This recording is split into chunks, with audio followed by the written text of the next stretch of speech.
Welcome to the Dragon's Library, your source for games, movies, shows, and more.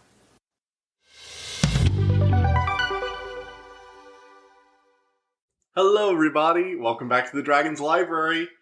So, today is one of those special days, in that it is about something that is neither a book, movie, video game, or TV show, and it's also one of those days where I had to scramble together something last minute because my usual plans didn't work out.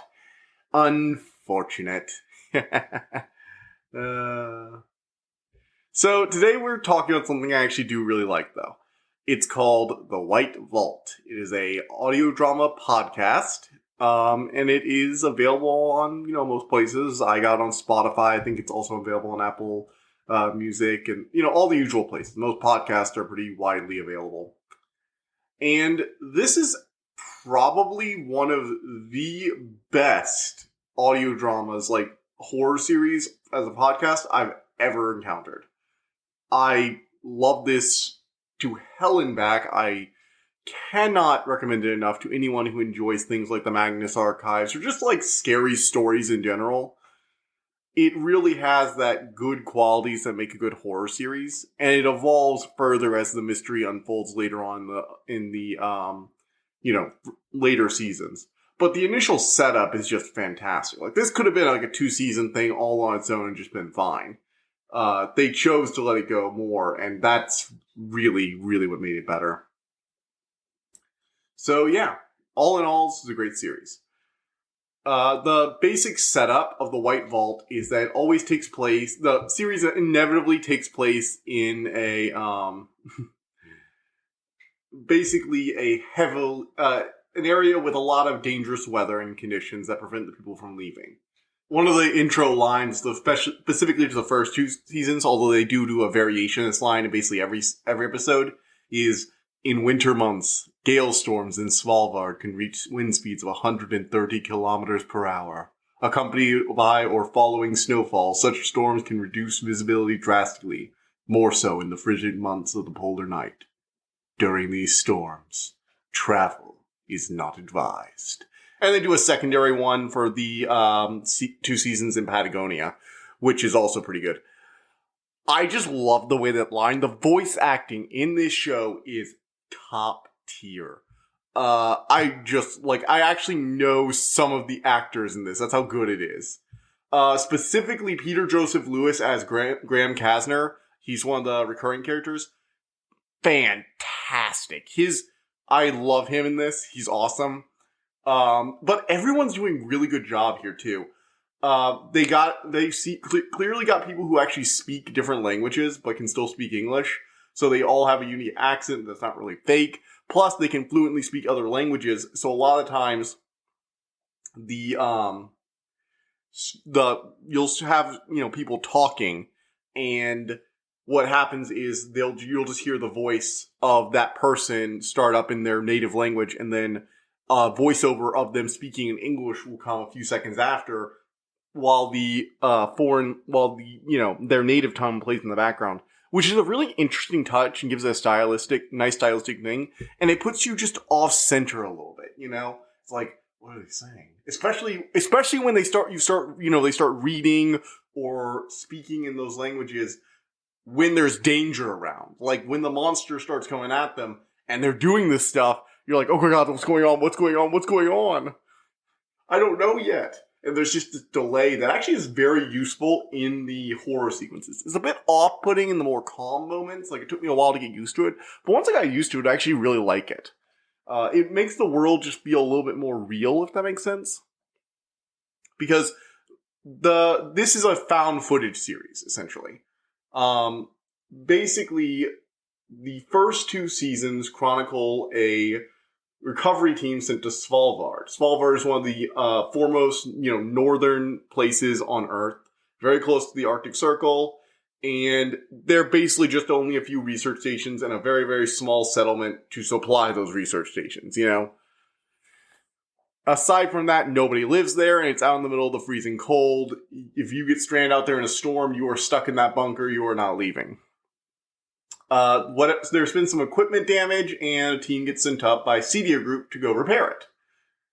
when they get there, they find the damage is just a little off. It seems to be not as bad as it should be, and there's no reason why everything shouldn't be working still. And then they start finding, things start acting up. A storm kicks up out of nowhere and keeps going and going. And then they find something. A hidden cave beneath one of the storage sheds. And then, they go exploring it. Stuff happens. There's a monster. And there's a lot more going on than you first understand. And you really feel for the characters. Because, alright, look, I'm going to say something, and it's like, this isn't a spoiler. They get picked off. I mean, it's a horror found footage show. It's not like, it's a found footage horror series, The whole, they're probably not alive, it should just go, like, if you're listening to, watching, reading any kind of found footage or found documentation horror series, just assume every character in that series is probably going to meet a gruesome end. You'll be right 90% of the time. Yeah. And these documents have been recovered by this unknown, narrator who introduces us to everything and says that most people think what happened up there was, this horrible prank, insensitive, or some kind of cover-up of what, the murder of the people. The leader of CD Group is very upset because her husband was one of those who went missing. And she's been researching this because similar symbols came up in some other research she was doing that got linked to the strange events up in Svalbard. So all in all, very interesting setup. A bunch of characters locked in a bunker and a group of caves and attached to a secondary bunker with some, a cave system beneath it. A monster. Lots of creepy moments, tense atmospheric horror, great sound design. So the thing that is the thing this series really has above most others. I'd say the Magnus Archives is a lot more creative. It has a lot more, to draw on as a series. Because it's dealing in all these different aspects of horror. It can have, murderous clown dolls one day and then a giant werewolf creature the next. This is a very specific monster they created for this show. And you're going to be dealing with this one kind of monster hunting you off in claustrophobic areas, constantly trying to deceive you with auditory and visual manipulation to make you, hallucinate. This is the kind of horror it's going for. And it's really good at it. I have to say that. It does a great job of what it has. We're getting the 5th season right now, which is absolutely fantastic. I was about to finish up, so I decided to go ahead and review the first 2. First 2 seasons, amazing. I do have some problems with the third and fourth season, actually. It's not, I like them, but I'll get to them in the review, because next time, once season 5 finishes, I'm going to do a review of season 3, 4, and 5, as well as the spin-offs, all in one big review, because I'm kind of on a time limit right now. For those of you who don't know, it's 11 o'clock right now, and I have work the next morning. So I'm trying to get this out really quickly. This is not going to be on YouTube for at least a little while. Probably not until late Friday evening. Most likely not till Saturday morning.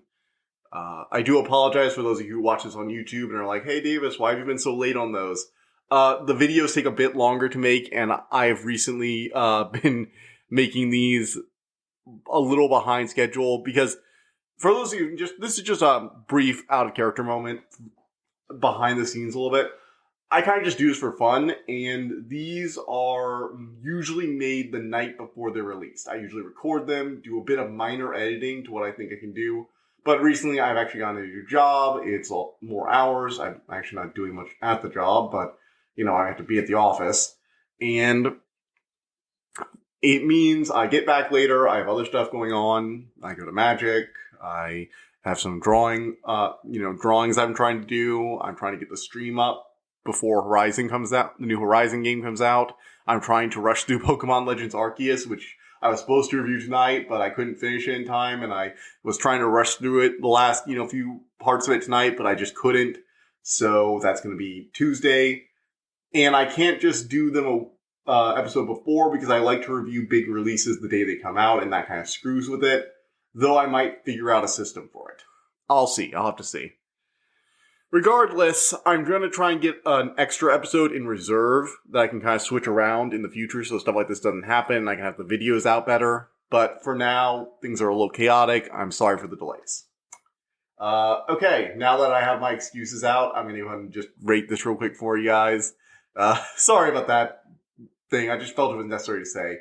But anyway, yeah, this is a definite 9 out of 10 for me. If you like horror audio dramas, this should definitely be at the top of your list. Up there with the Magnus Archives. And actually, The Tower is a pretty good one recently. It's this sci-fi horror series I've been listening to recently. I will probably be giving you guys a review on that as well. Who knows? Good news.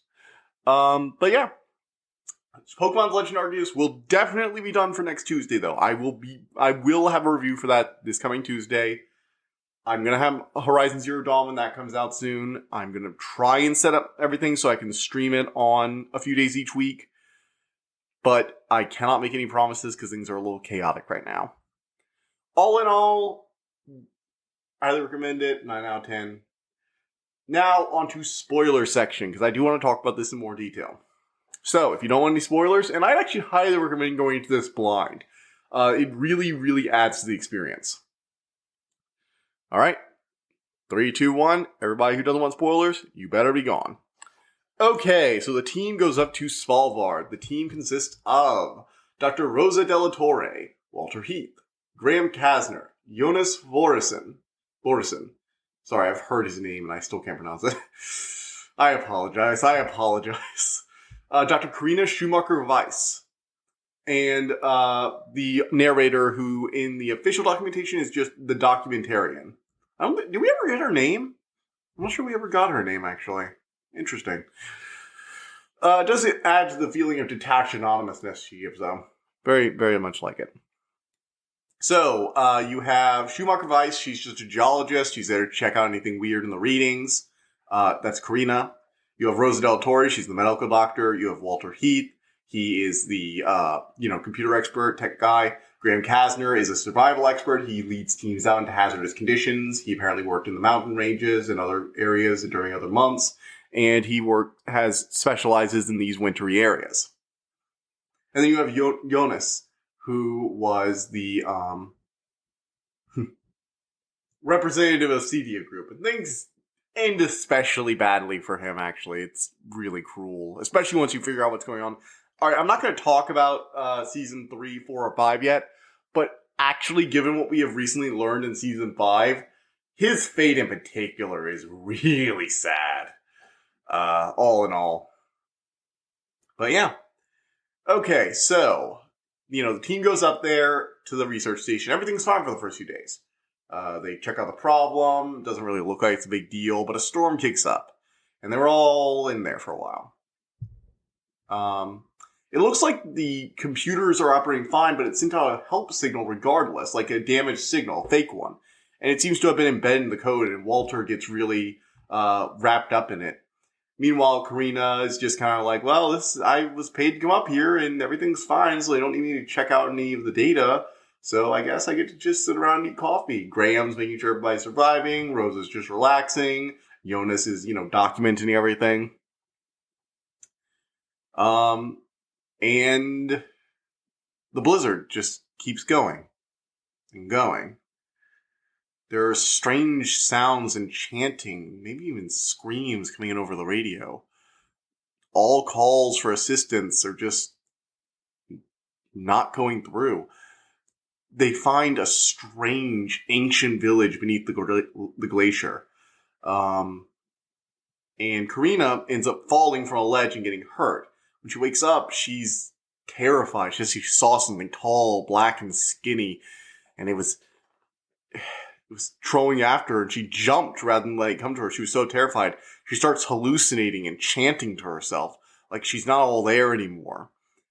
The outpost generator fails, and scratch marks start being embedded in the bunker, and it's clearly not a polar bear. They found an anatomical theater in the village, and going to investigate further, they find a box containing a human heart and a full set of teeth, and the heart's still beating, even though it looks like a shriveled prune. Yeah. The statues start appearing the statues in the village start appearing and disappearing without any movement. Karina starts seeing duplicates of other people in the village, starts hallucinating. And eventually she's, just a paranoid wreck.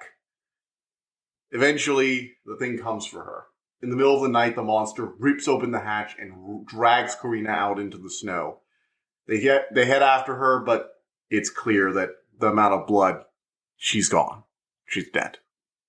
And it's really sad, too, because Karina's just like this constantly upbeat, very innocent, she literally starts out by saying, he's like sending out like a letter to her father saying she found a ring that her boyfriend was hiding from her, and she thinks he's about to propose to her. So, she just has horribly defiled innocent just hanging over her head with a giant clock counting down to her death.